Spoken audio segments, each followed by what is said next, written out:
Welcome. So what we were going to do, and some of you sent us, have cards here, we'll get the questions to them, but what I wanted to do was have each of the representatives, thank you, go ahead and introduce themselves. And if you would, and keep it brief, please, because we've got a whole bunch of you here and a number of questions to get to. But if you would, sort of give us your top priority or two for this upcoming session. And Bill, let's start with you.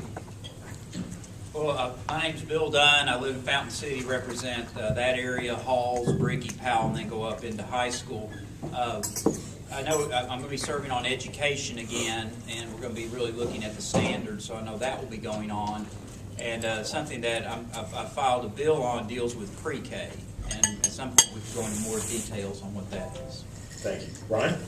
I'm Ryan Haynes. I represent West Knox County, the 14th House District, and I'm serving on the State Government Committee and the Budget and Finance Committee. And I'll tell you, I think this is going to be the most challenging session that I've been a part of since I've been in the General Assembly in my 7 years. There are a lot of big issues, but I think one of our most challenging issues, and the one thing we're required to do, is balance our budget. That Constitution, that's what we're required to do. So I'll be putting a lot of my energies in learning the budget and serving on this new committee, and I'm really looking forward to doing that. Randy? Randy McNally. I represent the 5th Senatorial District, which is all of Loudoun County, all of Anderson County, and part of Knox County, Hardin Valley, Karnes, Powell, into Inskip and some of those precincts around there.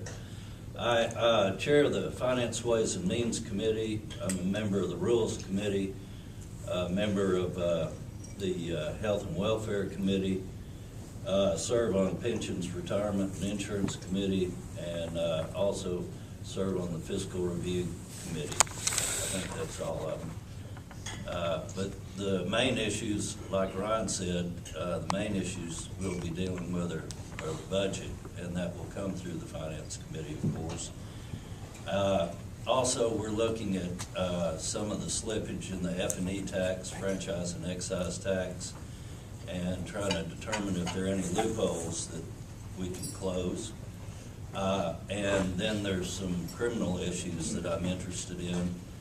We had a situation in Nashville in which a woman was beaten. I better say allegedly, I don't think it's been proven.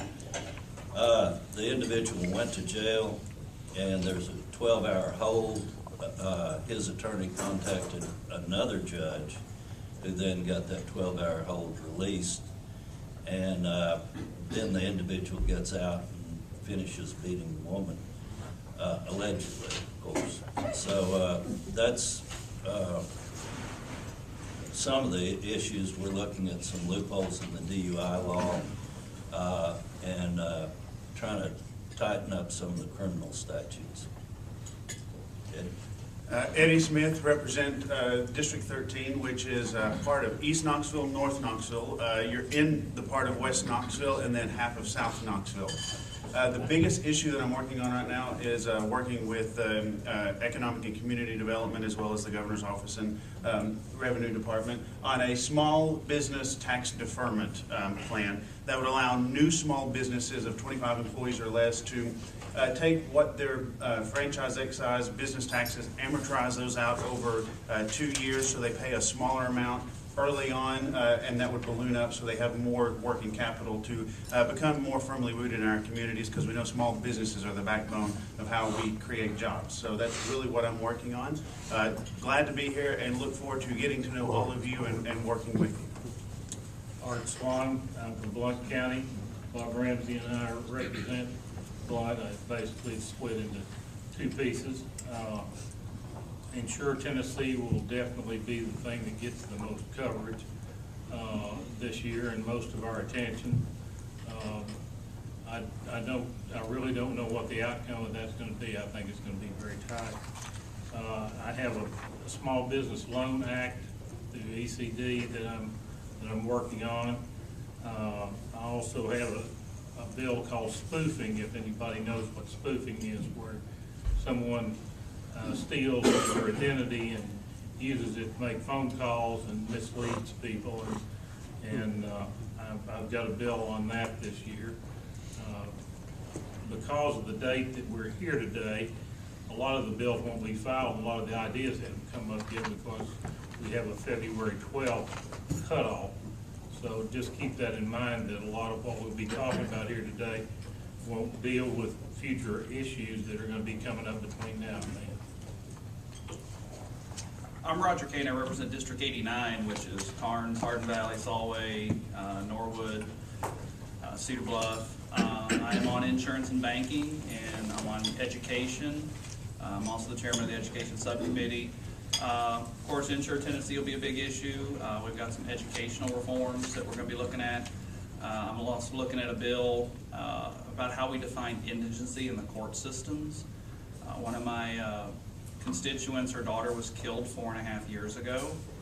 The gentleman is still in jail in Rowan County, and it's had 5 attorneys provided to him. The trial still hasn't even been set. I mean, you have a child dead 4.5 years ago, and we still haven't even set a trial because he keeps going through his free attorneys. And by the way, he has assets. He went through a divorce and got quite a lot of money from the divorce, and he was made to sell his insurance agency when he got accused of murder. And yet, we still provide him a free attorney, and so we're going to look at tweaking that a little bit. Bob Ramsey, I represent the 20th District, Art Swan and I. In Blount County, I've got Maryville, Alcoa, Louisville, and Friendsville. Tell everybody I got the smart side of the county and Art got the pretty side.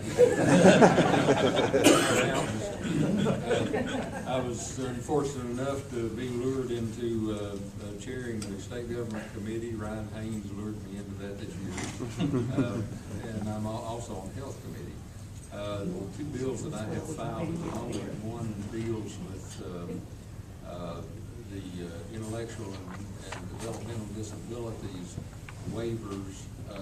The problem we have is waivers do not take into account age of caregivers, and it's become critical in the last few years. The other bill that I have re-establishes some parameters for the BEP formula to benefit teachers. And unfortunately, both of these bills have a fiscal note, which I think money is going to be in very short supply this year. So we'll just kind of see how that pans out. Thank you very much. I'm Harry Brooks. I represent East Knox County, plus a section in the rural part of South Knox County and part of the city around Redwood and Chapman Highway, and some in the north, sort of circling the parts outside of the Halls core commercial district, so to speak. But issues that are, there's going to be a lot of education issues, just a ton of that. In fact, we have 2 committees now instead of 1, so that both committees will be busy. There'll be just a whole list of items. I'm on chair one set of, I chair the committee, full committee on one of the 2, and I'm on the other committee assignments. An issue that's going to be, I don't know to what extent we're going to look at it this year, but it's coming. Infrastructure, issues in reference to transportation and revenue for the supporting those maintenance and new projects.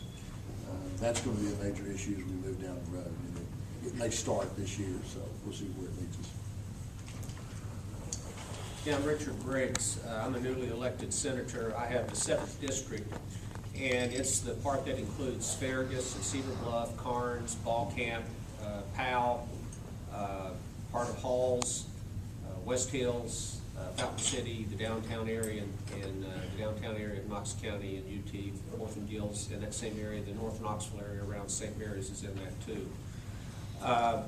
I'm on the Health Committee, and I'm also the Vice Chairman, or will be the Vice Chairman of the State Local Government Veterans Affairs Committee. I think I was put on that one because of my previous years on the County Commission. I am very glad to be on that committee, incidentally. My main interests deal with economic development and jobs. The one that Representative Eddie Smith talked about, I'll be a co-sponsor on that one. And we really need to help the small businesses get established because they're people that hire. My 2 other interests are with healthcare, obviously, because of my background in education. I'm Joe Armstrong, and I represent the fabulous 15th District, which is downtown Knoxville, South Knoxville, Vestal, Island Home, Holston Hills, and Spring Hill. And this year, my concentration first is going to be on school bus safety, to look at the whole gamut behind school bus safety, whether it's lap belts or whether it's drivers, prerequisites as to training for drivers and such. And my second goal this year is economic development.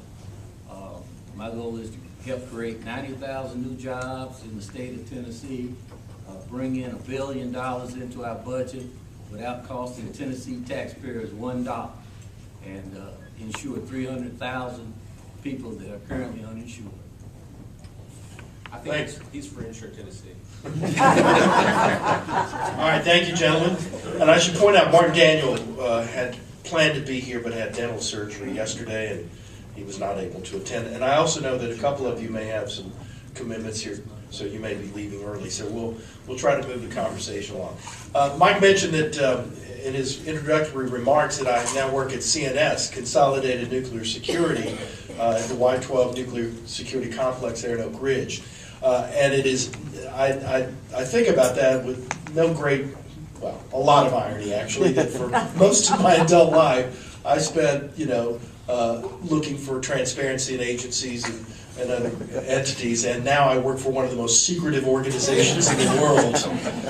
So with that in mind, and the fact that we're here for SPJ, I wanted to bring up a topic for you gentlemen, and Randy, I might ask you to start because I know you chaired some committee on an aspect of this, but there is a conversation I think going on right now with the Tennessee School Board Association in which they'd like to change, or they're proposing, and let me just tell you what Frank Gibson, who's of course the Director of Public Policy for the TPA, he says it's a little bit early to tell what all the issues are out there in terms of open records. The School Board Association does have one which would impose fees for inspection of public records. And this is essentially what he says. He says, TSBA believes that the public's ability to inspect records must be weighed with the burden on staff to comply with open records requests, and supports legislation to allow for reasonable fees when LEAs must create numerous documents and expend several man-hours in order to comply with a request for inspection. As you all know, our law right now allows for inspection of records and we pay for only those that are copied, and the first hour of an agency's work is provided free. My sense is, and Dorothy, correct me if I'm wrong, this would change that.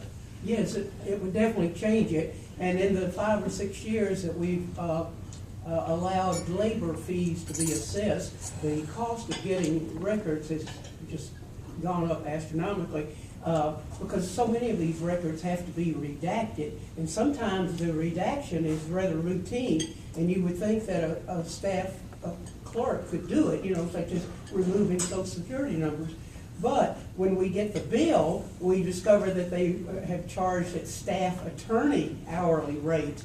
So some government watchdog groups and even media have simply been unable to get the records because of the huge cost.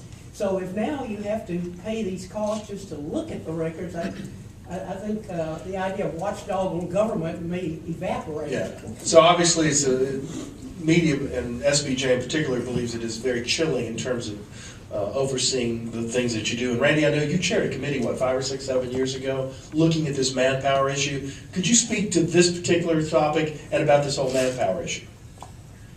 There has been an increase in number of requests, and unfortunately some of the requests are very broad and wide open, and it does take a lot of staff and a lot of time to do it. But then the records of the government are supposed to be open for inspection. That's one of the cardinal principles of democracy.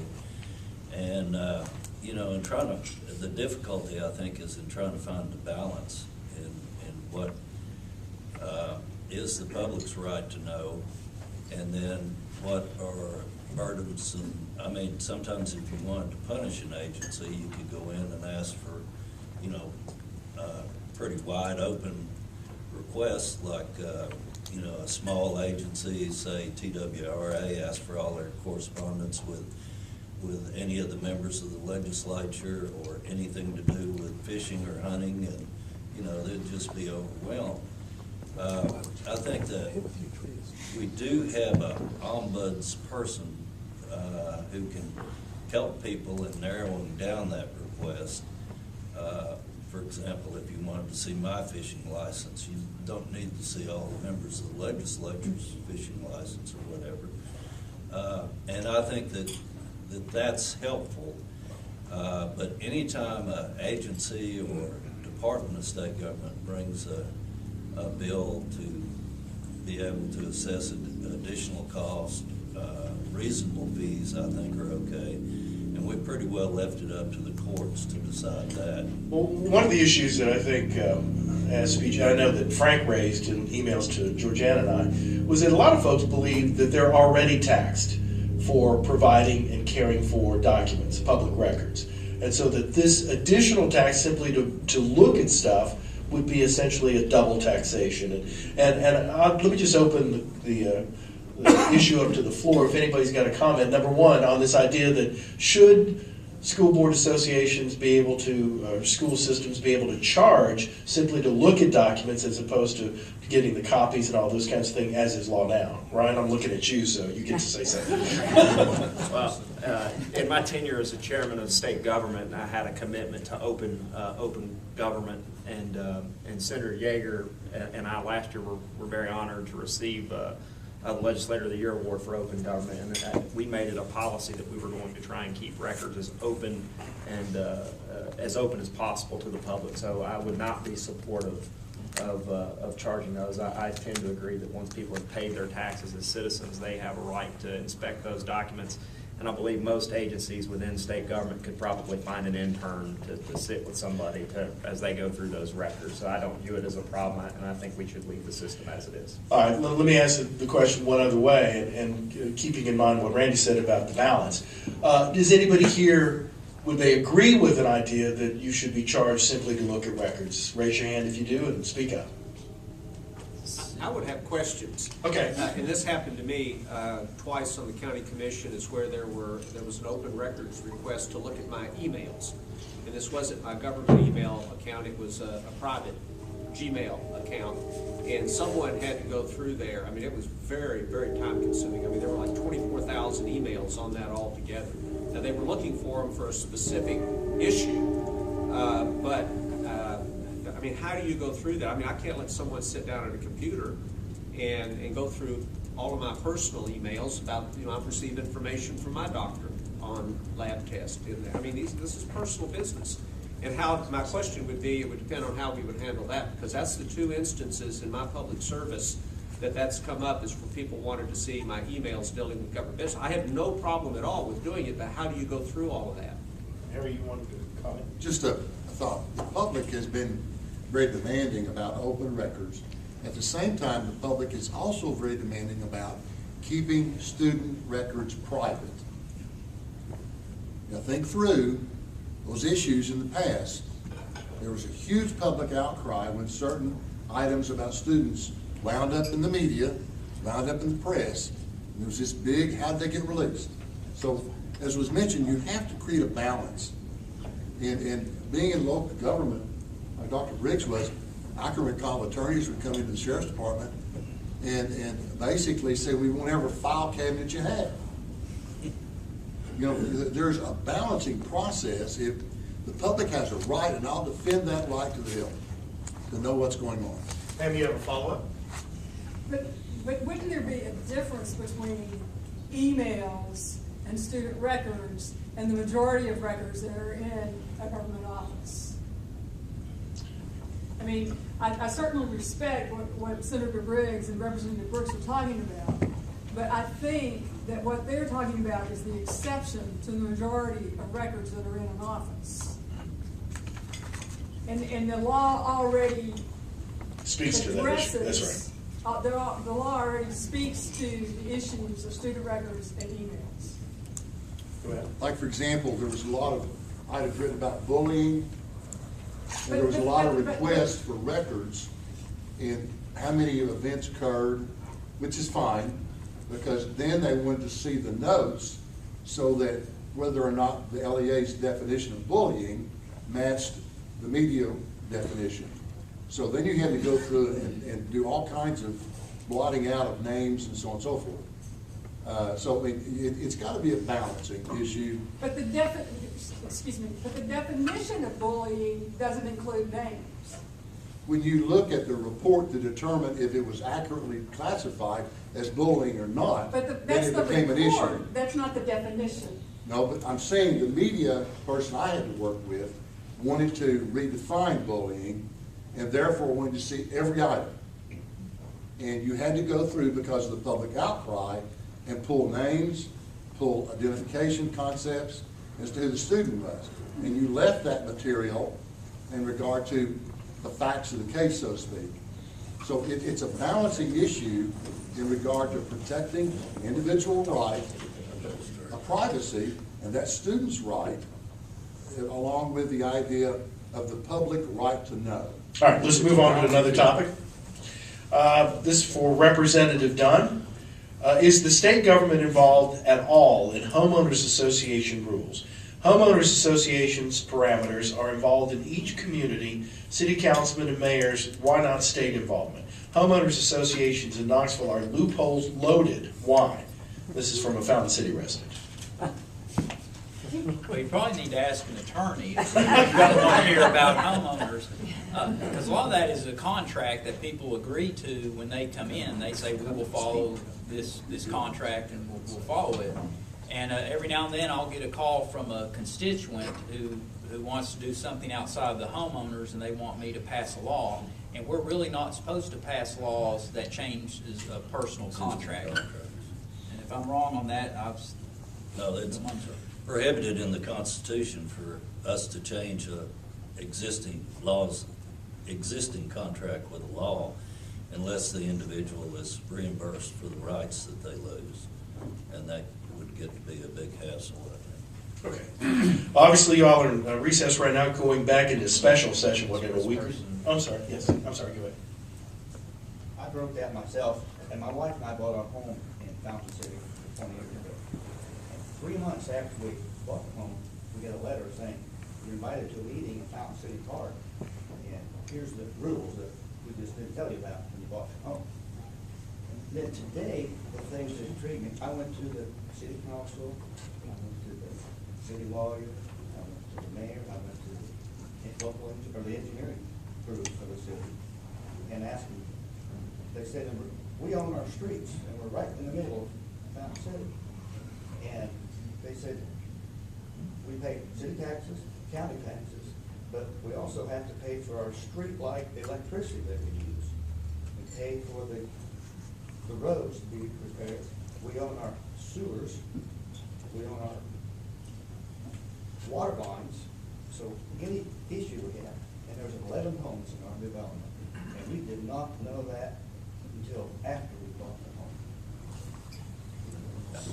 All I can say is that I know by state law, when you close on a house, there have to be some things that have to be revealed.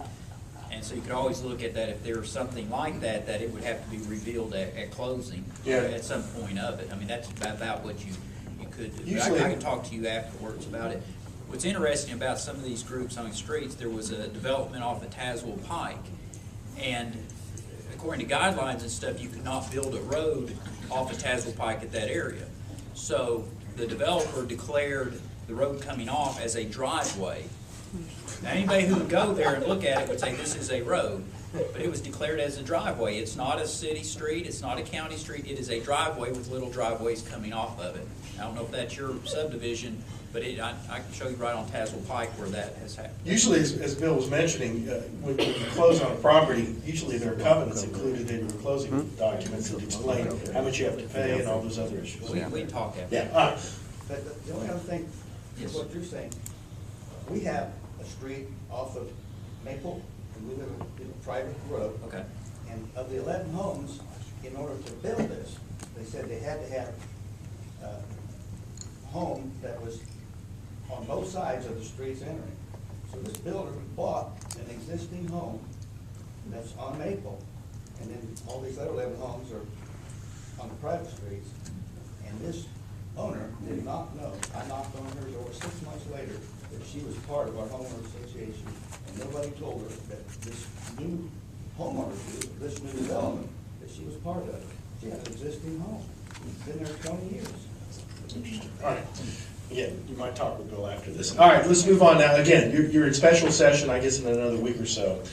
And with that in mind, let me ask you this question.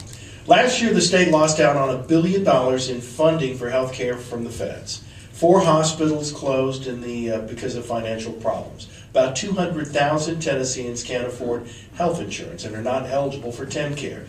Is there another way to address such issues other than Insure Tennessee? And Joe, let's start with you on that end. Talk to us about Insure Tennessee, your position on that, and answer this question specifically if you can. Well, as I stated earlier, I think that this is truly an economic development opportunity for Tennessee.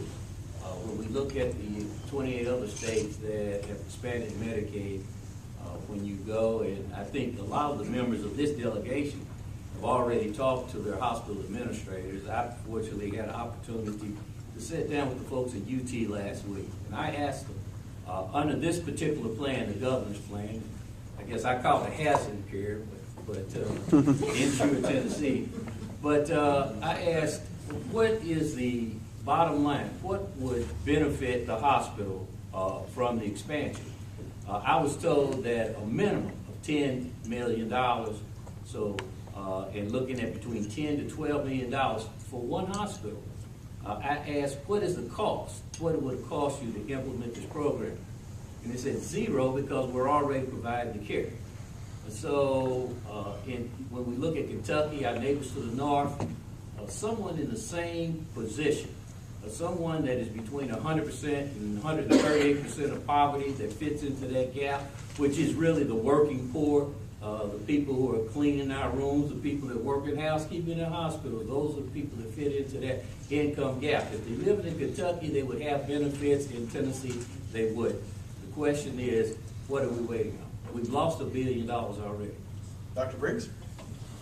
You know, if you look at the big picture on this, is what we're discussing is how do we pay for something.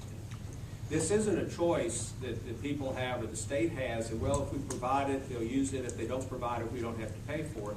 When people get sick, they've been coming, they are coming now, and they'll come in the future to the hospital. Let me tell you, if you remember one thing about the whole program, someone has to pay. Simple fact is, someone has to pay. And are we going to continue to do it the way we do it now, which is when the uninsured come into the hospital, the hospitals take the uncompensated care, we do what's called cost shifting. And it's cost shifted over to the people that do have insurance. And if people wonder why, businesses wonder why their insurance premiums are going up 15 or 20% a year, or you go to the emergency room and you get an x-ray and a cast put on your arm and it's $3,000, it's really only $1,000.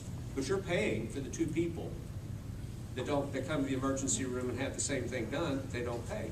Your premiums are going up, they should go up 5%. They're going up 15% to pay for the 2 people that don't. So what we're really deciding is how are we going to pay for it? And right now when people come in, there's no accountability and there's no personal responsibility. It's free. And we're really discussing, are we going to continue to give free care and then pass the cost on to everyone else? Or are we going to look at another way of doing it? And are we going to try to put some accountability into it? And the accountability that's been proposed is that the people that are between 100 and 138% of the poverty level, but everyone under the Healthy Incentives Plan will have to pay a $20 a month payment. They miss 2 payments, they get kicked out of the program. It's $1.50 for each generic prescription. It's $3 for every brand name prescription. They're admitted to the hospital, they've got to pay $75. Now, according to the plan, if they don't do it, they get kicked out of the plan.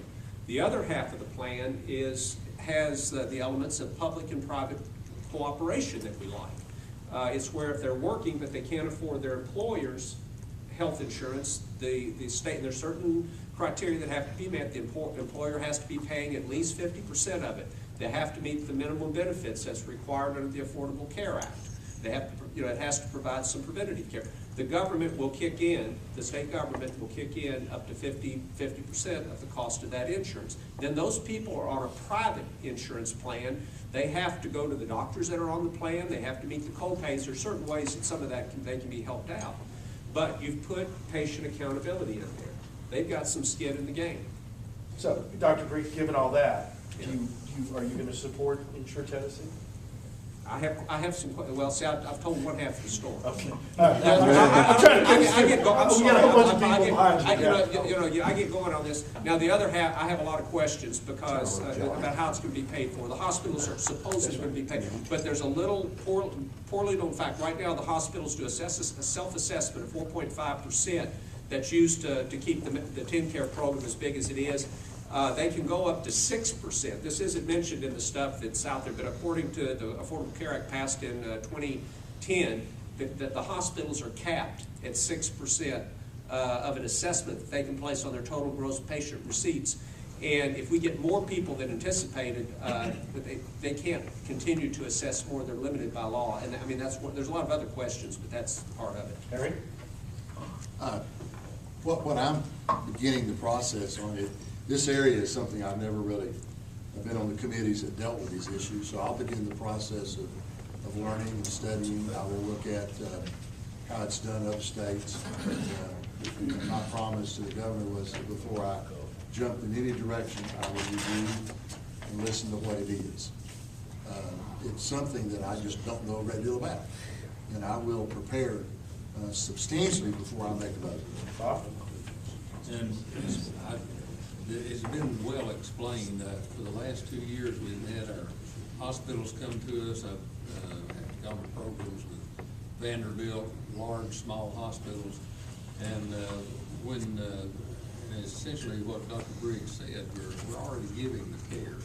That 1 out of every $5 in the Tennessee budget has something to do with health care. Health care is either the first or second largest industry in Tennessee. All of our hospitals are within the 5 largest employers in each community that they exist in.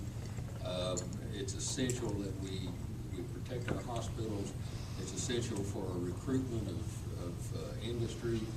And so I had likewise told the governor that if he found a program that he felt like was beneficial, if he's a man that loves to do things in a business-like manner, and so I think he'll appropriately approach it. And I told him that if he gets something that's satisfactory to him, I will do everything I can to be on board. Gene, you ask, is there another way to cover these people? No, there is not, that I know of. Roger? Well, I look at it from an insurance standpoint, because that's what I do for a living. I've still got some questions that have to be answered. We had a discussion the other day that, assuming you had a factory with 40 people in it, at least looking at Arkansas and some other states that have expanded it, even when you expand this program, you still maintain about 20% of the people, even with these programs, that won't have insurance for some reason or another. Whether it's they don't know about the program, they don't want to be involved in the program, they don't register for it, but there's always a constant 20%. So if you had a factory with 40 people in it, they're all making the same income, you know, 32% or 32 of the people are going to have health insurance maybe through the employer, and they're paying 50% of the employer doesn't pay. Well, 8 of them statistically will not have insurance because we just found out 20% of them don't for whatever reason. When those 8 get free insurance, because that's essentially what we're talking about here, why would the 32 stay on the employer plan? Because they're paying 50% of the premium. So it's every advantage for them to drop out of that program to get on this program. And then the other thing is about promotion that I need some answers on. If you're below 138%, we're paying some or all of your health care. I come to Georgiana and say, hey, I like you, you're a great person, I want to move you into supervision. Well, that's going to bump you above 138, so you're going to lose all or some, and you have to get back on the employer plan. So now, on top of what I'm giving you to promote you, I have to give you another raise on top of that to get you to pay the premium. It's like squeezing a tube of toothpaste sometimes. It just all comes out at different ends, and you can't get it all back in the tube. That's the problem. But I've got to understand the numbers and how they work before I can make a decision on this thing. But that's my biggest concern right now. All right, Art? Tennessee is the lowest debt state in the country. We try to manage ourselves very closely. I'm concerned about the additional cost for the $200,000 that come on, not initially, but as it tapers down over the years after this time. When we took made the cut in TennCare several years ago under Governor Bredesen, it was probably the most painful thing that the state's ever been through. I would hate to see us go through this routine again because we don't have the money. As you all well know, we don't have an income tax, and I certainly don't support one. I support low taxes and a well-run government. But we've got to figure out a better way that's true of dealing with this population. But I'm not sure yet that this is the right answer, but I'm very open-minded to it. Eddie? And some of the same questions, the one Roger brought up about the, if you get a raise, move up, what happens to you?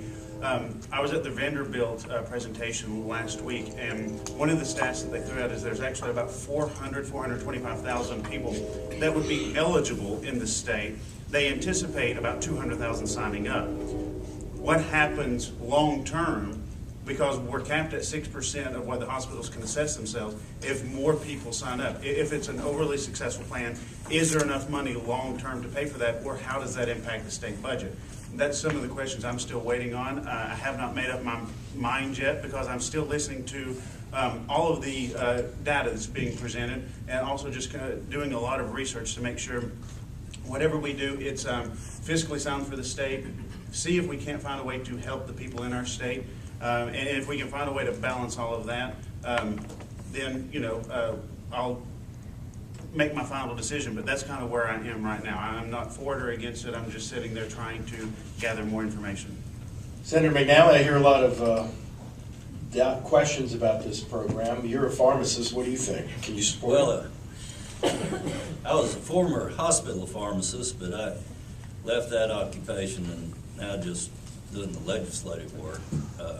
The paperwork got too much for me. My major concern are the fiscal aspects of the program. I went through TennCare, and I had a number of questions on TennCare. And TennCare just didn't add up, at least in my mind. It was free money. We were going to be able to provide all this extra care on the margins. It wouldn't cost anybody anything. The state would actually save money. The waiver, the bill that allowed the governor then to negotiate the waiver passed the Senate, and I was the one dissenting vote in the Senate. And it was because of the fiscal aspects of the program. Now, the first year, they were exactly right. It saved money. It turned the system upside down. People didn't know what doctors they were supposed to be going to. Some people were assigned to dermatologists or as primary care physicians. It was a mess. After that, it grew faster than what our Medicaid program had grown. Right now, and it took Governor Bredesen, and I'll give him the full credit, Governor Bredesen and the legislature to address that program, to address some changes in that program. Not all that we would have liked to have done more, but about 170 to 200,000 people were taken off the rolls during that period. And we made a commitment back then to hold our costs to about 25% of budget for health care. Right now, it's 32, 33%. This would greatly increase it.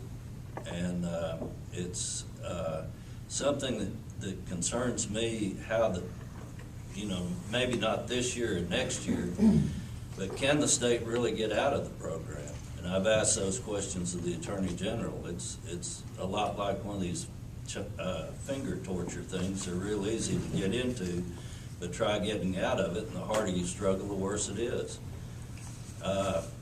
But those are some of the concerns I have going forward. I think, the governor's a very smart, intelligent businessman. I'm hopeful he has the answers to some of these questions. And I think in the Senate, at least, we'll divide the Senate into thirds, and everybody will be on a committee, so everybody will get to hear the bill.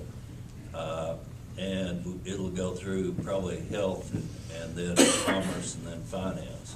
And we can have joint hearings. We don't necessarily have to have the bill in front of us. We can begin the hearings. But hopefully a lot of these issues we'll have a better understanding of, and I'll be able to make an informed decision on it. Right. As y'all can see, there's a lot of moving parts that we have to consider when we're taking this up. And I'll go back to your original question, I guess, is if we don't do, what are our options really? And the first option is to do nothing. And if we do nothing, I don't think that's a viable option. I'm very worried about our hospitals. And as I believe Senator Briggs said, one way or the other, people are going to pay for this uncompensated care. It's just a matter of who pays. And so, we can either dodge the issue or we can try and address it head on. And we're sent to Nashville to address problems. While sometimes they're not politically popular, it's something we're going to have to do. So I would scratch that off the list. The second option was we could just expand Medicaid straight up. And Representative Armstrong alluded, hey, or Gene, I think you did too, we lost $1 billion last year.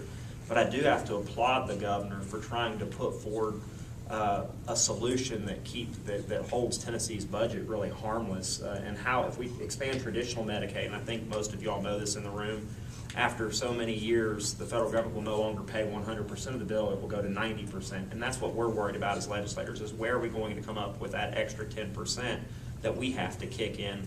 And there's really not an appetite in the General Assembly to raise taxes. I think you all know that by the political makeup of the body, and that's just not going to happen.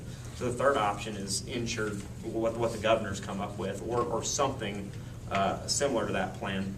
I will tell you what lawmakers are working through right now, as Randy said, and one of the issues I'm very concerned about with the Insure Tennessee plan is what due process rights do individuals have once they're on the 10 care rolls? Are we going to be able to remove those individuals if the federal government comes in and withdraws that money? Senator Corker and I believe Senator Alexander have talked about that gimmick that we do with the federal government where we put $1 in, receive $3 back to support our hospitals. That's something we're going to watch, is if that federal money runs out, can we remove people from the rolls if we have to? The other thing that would be nice is I'd like to actually see what we're voting on. At this point, we have not even gotten a resolution, or at least I haven't. I can't speak for the members. But at this point, I have yet to see a bill. There's not a bill number out there. My understanding of what we're going to be doing is we're going to be voting on just a very simple resolution that authorizes the governor to submit the 10-care waiver, which is the Insure Tennessee plan. And the reason we're having to vote on that is last year we passed a resolution that said, hey, in order for the governor to proceed, he has to get the General Assembly's approval. Really, we probably don't need to be in a special session. If it weren't for that bill, we wouldn't have to be in a special session doing this. When you approve of expanding people, putting people on the 10-care rolls, that happens when the governor presents his budget. So we've really kind of put ourselves in a box by passing what we did last year. And then the final thing that I'll say, I've never, since I've been there, seen a bill come through a committee without amendments, without members being able to say, hey, maybe we should change this, maybe we should increase cost sharing, or whatever our ideas are. And my understanding is this is really going to be kind of a straight up or straight down vote, and I think that's going to present problems getting it passed. So there's a lot of moving parts, but I will say this, I have to applaud the governor for trying to put out a solution that holds Tennessee taxpayers harmless, and I'll be anxious to see what we come up with here in the next couple of weeks. Bill, you get final word on this. Okay, I just think it's fascinating that as we came down this table, the whole discussion was about money. You know, you would think that you have insurance for health care, and that health care is really what we're talking about, but the whole discussion as we came down the table was about money and how do we pay for things. Because I know I'd rather have health care than health insurance. There are people who have health insurance, but they can't get an appointment with the doctor. Here in Knox County, we're very fortunate. I think part of your question was something, what would you do if you didn't do it? You know, in Knox County, we have the Interfaith Health Clinic, which is supposed to help the working poor. We have Dr. Kim with his free medical care. We also have this little brochure, No Health Insurance. The Knoxville Area Project Access, also known as CAPA, is a program of the Knoxville Academy of Medicine and is sponsored by a network of physicians, hospitals, and healthcare clinics to help those without insurance obtain the healthcare services they need. So we kind of have a safety net here, places where people can go to get some health care, and indeed a lot of it comes down to money. It seems that the problem is these hospitals are doing care and not being reimbursed. A health insurance program is one of the most inefficient ways to go about spending money. You heard about, well, somebody's going to have to pay a co-payment. Well, somebody will be on. If they don't pay for 2 weeks, we're going to drop them off. You know, to me, we're going to need computer programs. We're going to need people doing it. When you go to the hospital, we're going to have to run this person through. Let me see your insurance card. If the real problem comes down to the hospitals need something to help their bottom line to keep the doors open, wouldn't it make more sense if the federal government sent us dollars, real dollars, not deficit dollars, and all we did is did the old-fashioned dish payment where we told that hospital, you'll get $10 million because you've done this much charity care. And that helps your books. It doesn't cost $15 million to $5 million to run the whole program. So if you're asking me, I would look at the healthcare safety net that we have and then go with a more efficient way for dollars if indeed we're trying to help the hospitals balance their budget, give them a lump sum payment for their charity care, and save all the money on all this other stuff. Right. I did want to say one other thing, and I left out. I believe everybody in this room is probably getting ready to see a all-out onslaught from groups opposed to the governor's Insure Tennessee plan, and this kind of really leads into a different topic. But I want to say I'm just very troubled with the outside money from outside groups after, and I think a lot of this has started to occur after the Citizens United decision that the Supreme Court addressed. But there's going to be a whole lot of outside groups, and we don't know who their donors are, who their supporters are. They're going to get on the radio and start smear attacking people who are actually trying to find solutions to this problem that we've been put in. And it's already started with Representative Kevin Brooks down in Cleveland.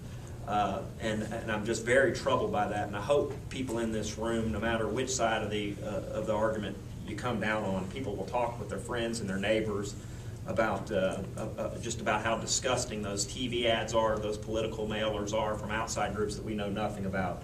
I think the money in politics today is extraordinarily troubling, and I think we're getting ready to see that in Tennessee, some of the repercussions of that.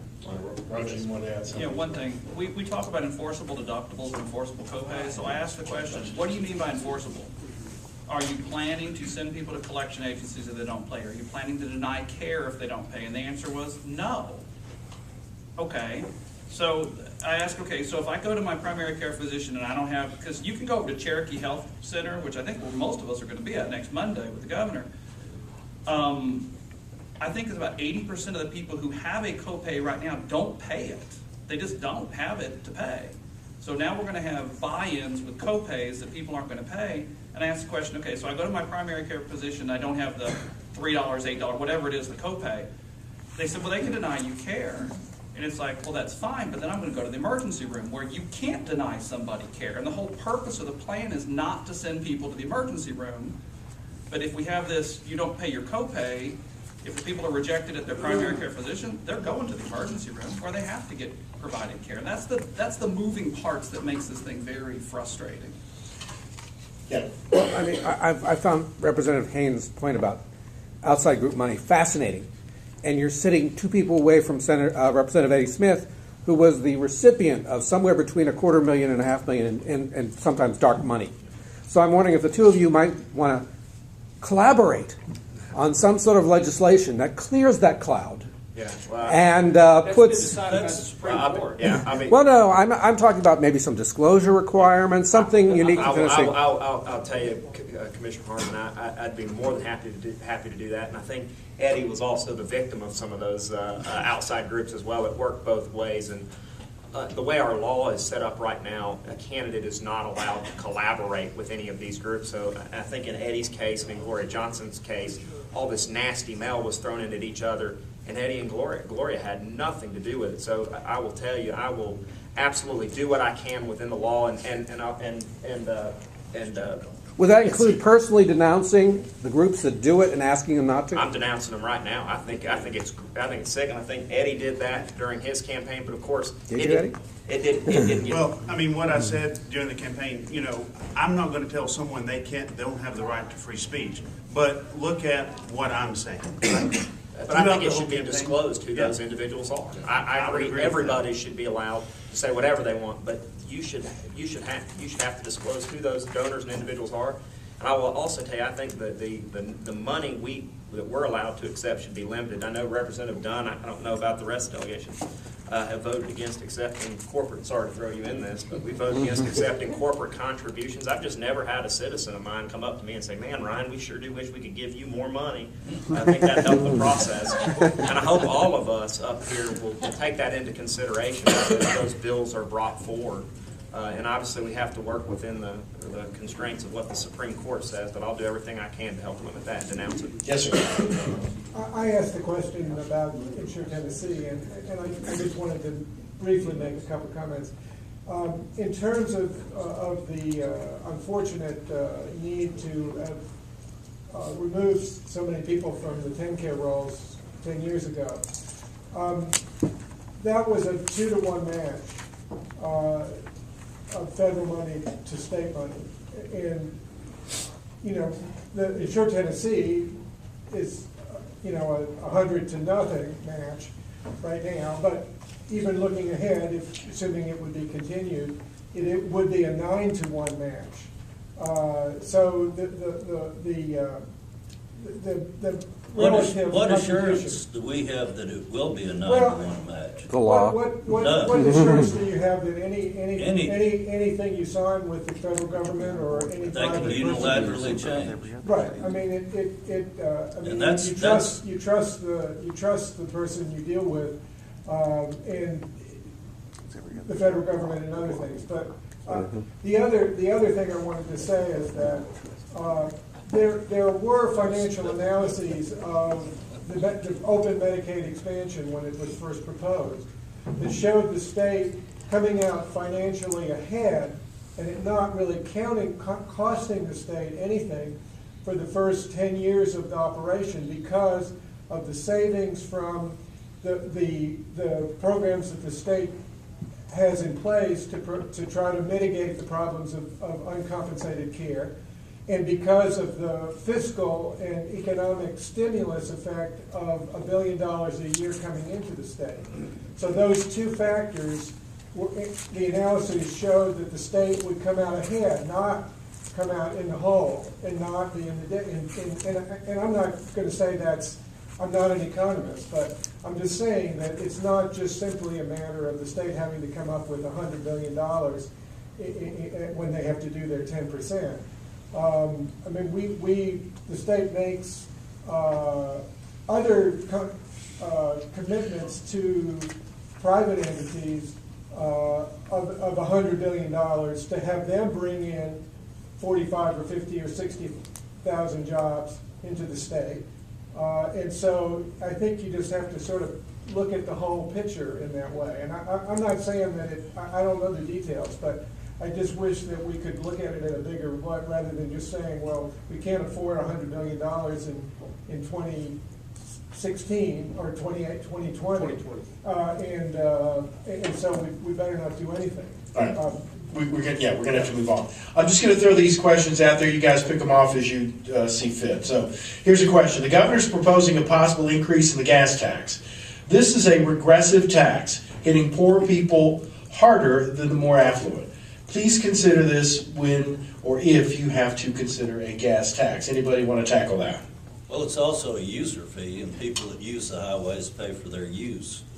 That's with the exception of the battery-operated vehicles and propane. And I think one of the keys to that is that if the Commissioner of Transportation and the Governor can demonstrate how the new revenue will be used, actually gas tax revenue for August through December is actually up a little bit. But if they can show us how it's going to be used, if they can develop a program to make it fair and equitable, I think it would have a chance at the legislature. Anyone else? All right. We hear a lot from our legislators about their concerns of the safety of women's health issues, particularly in regards to abortion services in the state. Yet not a single representative from all of East Tennessee, nor many representatives from other areas in the state, has ever stepped foot inside an abortion facility to see and know what they raised these concerns about safety about. Now, there aren't any stats from area hospitals, physicians, or the state to verify these safety concerns, and there is no scientific evidence supporting these claims. And the question, I'm wondering if you can address this disparity. Who wants to take it? Go ahead. I'll just, on the whole topic, this probably comes about because of the Amendment 1, which was on the ballot and passed across the state of Tennessee. And there will be legislation this year that puts back into place the laws that the court at one time deemed unconstitutional. And it's probably interesting to note that these are the same laws that were passed when the Democrats had the majority in both the House and the Senate down there. And so it will deal with informed consent and waiting period, and then there will be something about abortion clinics being part of ambulatory surgical centers. For example, in Nashville, there's an abortion clinic, and even though it's set up and advertises abortions and all, the guy says, I'm a doctor's office, so therefore I should not have to be an ambulatory surgical center. And so those would be the three bills that I would see coming from this. All right, and as a sort of a follow-up to that question, Amendment 1 did not pass in Knox County, nor did it pass in many of your all's districts. What restrictions on access to abortions, if any, do you support? How would they make women safer, and how do you justify voting for them if you're in a district where Amendment 1 lost? I think Bill just outlined the three criteria. But I think the question is, if your constituents don't support it, why are you now moving forward with legislation as a result of it? The reason why they don't support it is there were arguments on one side as well as the other that this would do away with women's rights, this would do away with the right to have an abortion, and it does not. What happened in the Supreme Court decision, if they looked at Judge Koch's appeal court decision, it's hard to argue against the appeals court decision.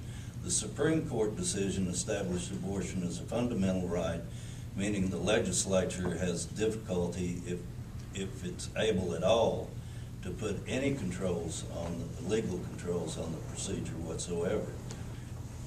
Even if they're in the health interest of the mother, the potential child, or public safety, and you can, under the U.S. Supreme Court decision, I don't know what happened with our Supreme Court, but they went far and beyond the U.S. Supreme Court decision under Roe v. Wade, Webster, and Casey. Anybody else want to comment? I'll give a kind of a real-life example when you talk about, well, if it failed in your district. It's kind of like what Senator McNally said. You know, there were TV commercials that said, if Amendment 1 passes, you won't be able to get cancer treatment if you're pregnant. And so when people voted, you're not sure what they voted on. And so I think it's incumbent upon us that if it is something about should a woman be informed about what's going to happen to her before she undergoes an invasive surgical procedure, I think you talk to your constituents and see what they say on that. I had an email from one of my constituents, and she blasted me over this and that because of a comment I said in regards to why Amendment 1 didn't seem to pass in the urban areas. And I pointed out, well, Democrats are predominantly in the urban areas, and their party platform and stuff is for abortion on demand right up until birth. And she was like, we're not for it right up until birth. And then I pointed out that, you know, Bill Clinton vetoed every time there was a partial birth abortion bill, he vetoed it. Barack Obama, when he was in the state, he was for, even after the baby survived an abortion, that you couldn't save it. So there. And so when I pointed out that a baby 3/4 born is right up until birth, she changed her tune. So I presume she was totally against Amendment 1, but she would probably have problems with killing a child as it's being born. Gene? Yes. I actually worked on the polls because at Carnes, and right next to me was a woman who was yes on 1, holding a sign. You talked about misinformation in the Eddy race. There was more misinformation in yes on 1 and no on 1 that I was standing there just greeting people because I had no opponent to run against, but I'm listening to what's going on next to me. We had pro-life people come up to this woman and go, "I'm supposed to vote no on one, right?" And she's holding a sign saying yes on one. And it's like, no, you're supposed to vote yes if you're pro-life. She goes, well, the ad said even if you're pro-life, vote no on one. And there was just, and this was just, you know, I must have heard this 10 times at the Carnes poll, so I don't know what the rest of the city was doing, but there was so much misinformation and confusion from these outside groups that even intelligent people couldn't sometimes make a decision on things they thought they knew what they were voting on. Let me get Pam. You had a follow-up? This has nothing to do with Bill Clinton or Barack Obama. Nothing. This has to do with the right of a woman in this state to make a decision on her own about what she's going to do. And I heard, if I may say so, I heard Senator Briggs tell someone outside before we came in here that a doctor and his patient, a doctor should not be told what to tell a woman or his patient in the examining room. All right, let me get to Dr. Briggs on that. Yeah, Dr. Briggs. You know what I said? I mean, what I said was that it needs to be just like it is for any other procedure. Exactly. I said we discussed what informed consent is: risk, benefits, complications, and alternatives to surgery. I think that's what I said. Is that what you said? That's what I said. I And believe. can we talk about that those things exist? So, excuse me, Senator Dunn, but that misinformation that you keep perpetuating along with a lot of other people, it comes from not knowing what already exists, but by sort of propagating a political agenda from wherever that information comes, and right now we know it comes from a lot of out of state as well, misinformation about the fact that informed consent goes on in every healthcare facility for every procedure that is performed, and it does not need a politician or a legislator imposing a state-mandated, inaccurate, unscientific informed consent for a woman to be signing. It makes a sham of what informed consent is. Exactly. Informed consent is left to the medical people to exactly provide the information that Dr. Briggs has mentioned. What the risks are of the procedure, what the alternatives are for that procedure, what is involved for that particular individual in that facility given those services that that woman is seeking. What I was held up before, and I'm not passing judgment on anything here, but we talked about out-of-state money, and I think it was 3 or 4 to 1. Well, let me ask you this, Dr. Briggs, because this is a question addressed directly to you about this issue of informed consent. Would you be willing to insist that any statement required to be read to a woman seeking an abortion first be cleared with an appropriate medical group, such as the American College of Obstetricians and Gynecologists? Would that be fair? Well, I mean, I tell you, and I'm not going to refer to that, but we could be referring to heart surgery or gallbladder surgery or anyone else. I think a physician's at his own risk if he doesn't inform a patient adequately. Why not answer that question, though? Huh? Why not answer that question? Yes or no? I mean, you're a doctor. Wouldn't it be best if the medical... I am answering the question. I am answering the question. I said it's incumbent upon a physician, because if I don't adequately counsel that physician and something goes wrong that they're not counseled to, I get sued. It's in the physician's interest, so he doesn't get sued. So would you insist that the law language... I said no in general for any procedure. What I said is that risks, benefits, complications, and alternatives to therapy. So I'm just trying to clarify your answer, because if a piece of legislation came up that required language be said to a woman seeking an abortion, would you as a legislature insist that that language be cleared with or approved by or recommended by a group such as the American College of Obstetricians and Gynecologists regarding your role as a legislator? I'm going to answer the question in general. I don't want legislation telling me what I have to counsel a patient for open heart surgery or gallbladder surgery or foot surgery or orthopedic surgery or any other. It's a medical procedure. Abortion is. We need to insist on the same safety regulations. We need to know who's doing it. We need to know if people are qualified to do it, that these are all women's safety issues, and a woman needs to be adequately informed. Bill, you had one. Well, you know, we keep talking about like removing your gallbladder is the same as taking the life of your child. And I think there's a real distinction between it. You know, when you go to a doctor, you're paying him to heal you. When you go to an abortionist, you're paying to kill. In fact, if the baby, let him speak, it's a scientific fact that human beings produce human beings. So I know there are science doubters out there and stuff, but human beings produce human beings. And I think I've got 5 children. I've seen the ultrasound. I can assure you there's a human being in there. And you are paid to take the life of that child. If the abortionist fails and the baby lives, I guess I've heard there's lawsuits in there. So there is a distinction between removing a gallbladder and taking a human life. And so I think that distinction itself says that we could look at this issue a bit differently, because people who counsel women who are post-abortive can tell you all kinds of stories about them coming in, realizing that indeed it was a human being, a unique human being's life that they took and what they're living with. So why not inform them as much as possible before they make that decision? Dr. Briggs? There's a balance, and I'm not going to get into when life begins type things, because again, I have my values, and I was talking to some of you out there about what my values are and what I have to take as public policy. There's a point to where I think that the state has to protect certain rights of women. But they're also, and this is where the point comes to where the state has an obligation where we really are dealing with a human. And I don't know, is that, what if a woman is 40 weeks along or 36 weeks along? When do you say you're not going to do it? And there the isn't. law very clearly states when that happens. Well, no, I'm saying it's good to be educated as to what the laws are, what the regulations are, so that we don't just espouse about the what-ifs and talk about reality and what exists. But I'm talking in general terms. You say there are laws. Well, those laws were created by man about when we say, at this point, the state says that there is a viable human being there. I'm not arguing about when it is. I'm just saying there is a point where the state has an interest to protect the child. All right.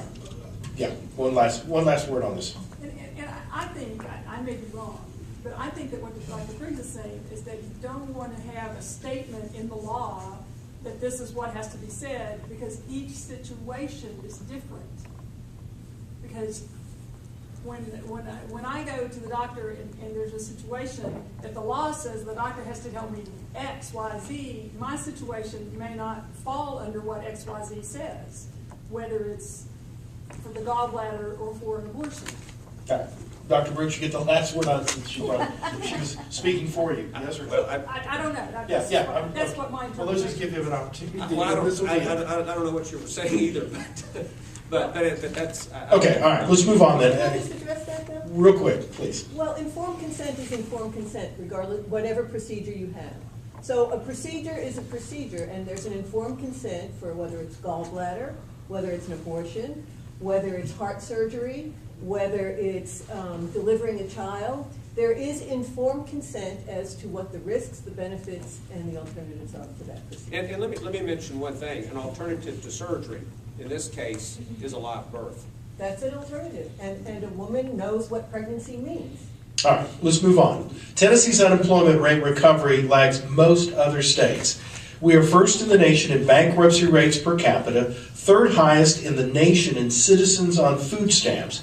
When will we see a real jobs bill come out of the legislature, something other than just tax cuts for those already doing well? Anybody? Yes. I'm just going to real quickly answer that. Again, it's the big picture. If we want to have better jobs in the state, there's several things that we need to do. We need to have, if you talk to, I was on the Development Corporation, the Industrial Development Board of the County Commission. This is what we were having again and again. We've got issues with workforce development, we've got issues with education, and we've got issues with the health of our population. And those are the big concerns about businesses that are wanting to come here. We can't fix that in the next 3 months, but these are problems that we have to tackle now so we can recruit businesses here that they find this place attractive, they find Tennessee attractive. That's what we've got to do about it. Anybody else? There's not a short-term fix. All right. Final question.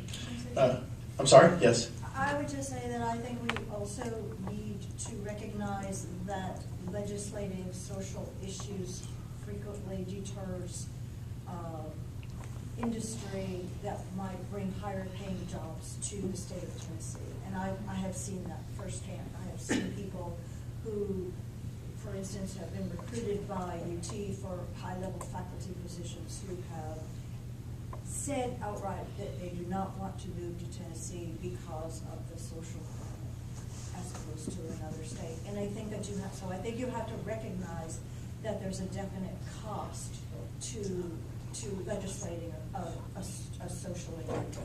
All right, and to that point, our final question, there is a plethora of legislation passed in the state based on inaccurate information, a pseudoscience, if you will, whether it be related to the environment, clean water, healthcare, education, etc., with the seeming intention of manufacturing doubt and deception despite the abundance of scientifically supported research and evidence available to the contrary. The question, what is the role and obligation of our lawmakers as well as journalists to educate themselves to factual and accurate information so that meaningful and effective legislation is passed to improve the health and well-being of the state and its people? Gentlemen? Can somebody give an example? Whoever wrote that question? Yes. Well, all right, we can talk about health care. We talked about the cost for health care. We don't talk about what the impact is for the state for having uninsured people. What are the actual costs to the state? It's very comfortable for us who have health insurance to talk about the security of having health insurance, whether we agree or disagree with all the pluses and minuses of that. But there's a security in having health insurance. We have a whole large segment of our population which could have a huge impact on the economics of our state. And we need accurate information there. In relation to the whole abortion issue, we had a whole campaign that was based on inaccurate information, which unfortunately... Well, we've forgiven you. But a whole campaign that was based on inaccurate information, and an amendment was passed based on that inaccurate information.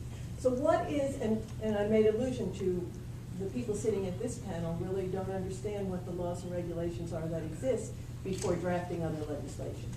Okay. Clean water, I know I've got people at the state level that have done, have given testimony at the state level for some issues in regard to clean water, and that science was just sort of pushed aside. You know, and a lot of that goes back to this, the dark money, as Mark mentioned. There's a lot of misinformation, or at least some misconstrued information that is obviously spun in a certain way that may get your constituents making phone calls to you, and then you have to make those decisions based, you know, on your beliefs, but also on what your constituents are saying. And I think that has a lot to do with some of the misinformation out there. So, well, this goes right into something that I wanted to cover today about misinformation and inaccuracies, and it deals with pre-K. When pre-K first came in here and Bredesen wanted to expand it, they told us this would reduce, you know, jail populations, increase graduation, all this sort of thing. Some of us said, well, if it's going to go, let's go back and see if indeed these things have occurred. And so Tennessee, the comptroller, got an outside group to come in and analyze the Tennessee pre-K program, which is considered one of the top quality pre-K programs in the nation. It hits all these markers that you're supposed to have. And that first report showed that all the 3rd, 4th, and 5th graders who'd gone to pre-K scored worse than those who did not go in science, English, every single category.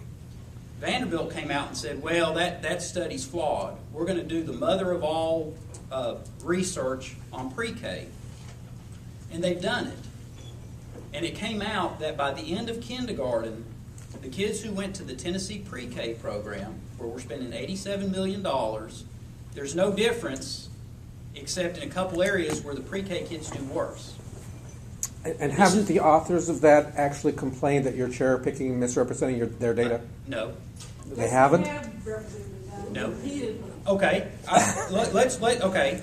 You can quote from a page or two. Certainly there are things that could be improved, but the authors of that study is saying they're misrepresenting their findings. That's right. Well, That's let right. me say here, Grover J. Russ Whitehurst, who's with the Brookings Institute, which I believe is a center-left think tank. No. Well, he's associated with Brookings. He actually works for a more conservative group. Well, anyways, he's a developmental psychologist by training. Well, he's with the Brookings, so, well, anyways, he has spent But his you're cherry picking again. No. Let him answer, please. Okay. Here's this guy has spent 30 years. He says, I care about early childhood education. I believe it's important as witnessed by how I've spent my professional life for 30 years.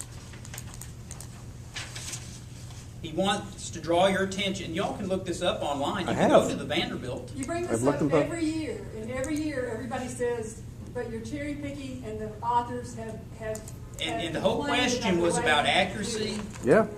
And no one has disputed what I've said. You just said I cherry pick, but then you don't show where the other cherries on the tree are. I've written about it, Bill. No, you look at the Perry High Scope project, which was something out of the 60s. And the Abecedarians project. And tell me about the Abecedarian project. That would be the North Carolina one. Again, I don't have my tell me about it.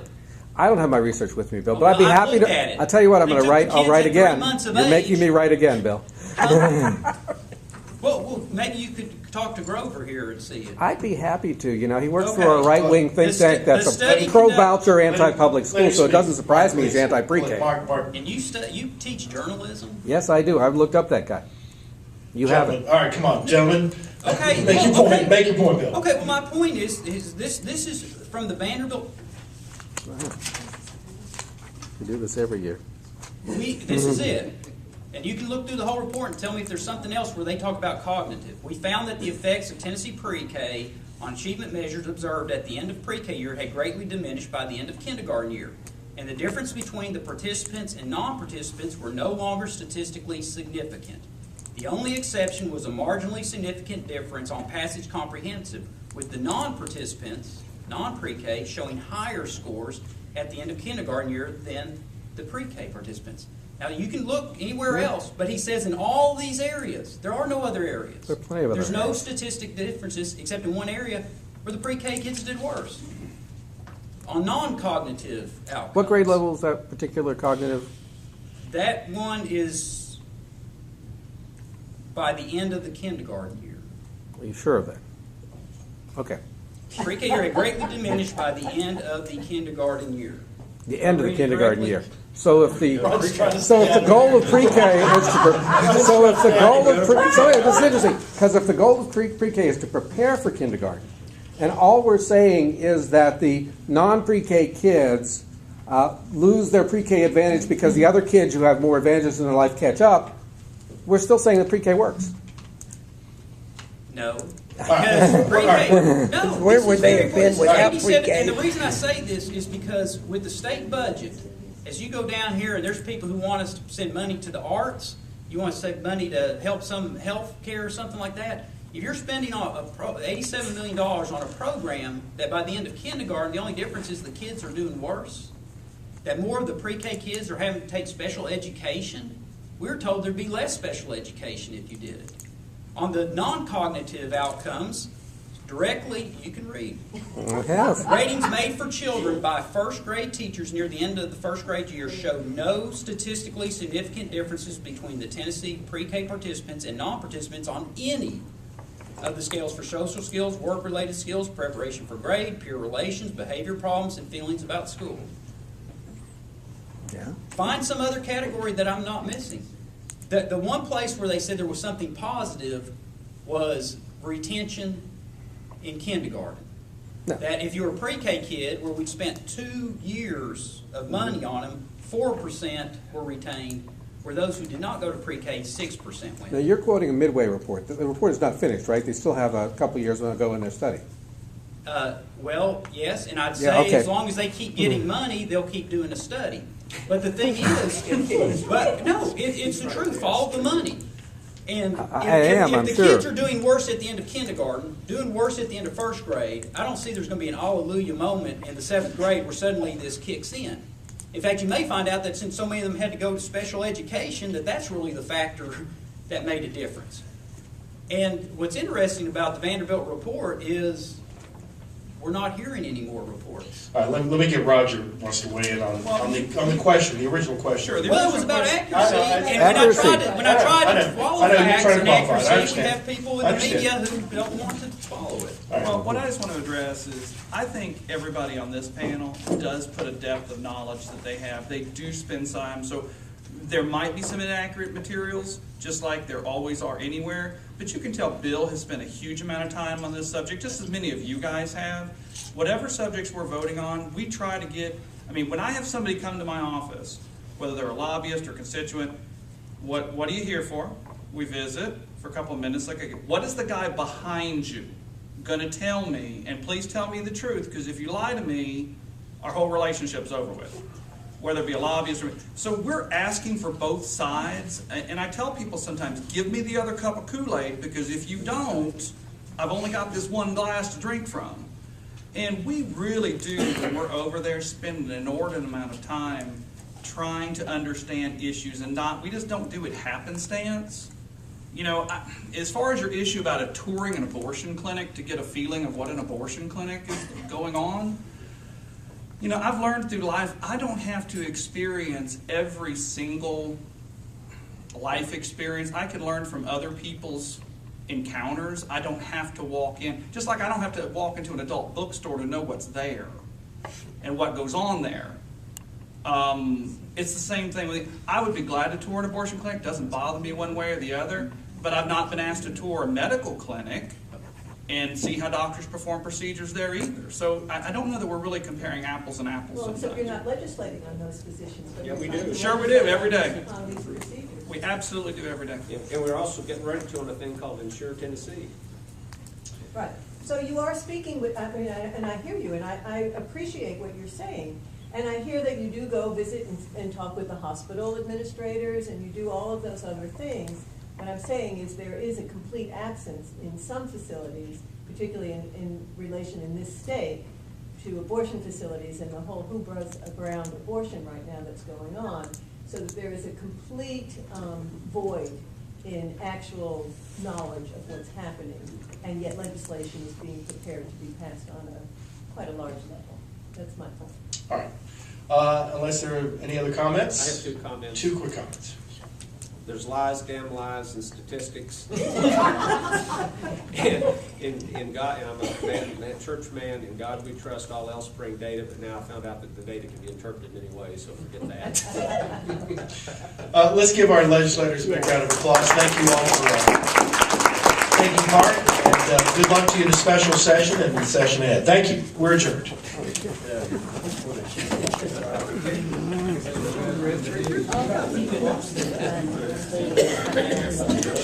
Hey, Mark. David. Just about.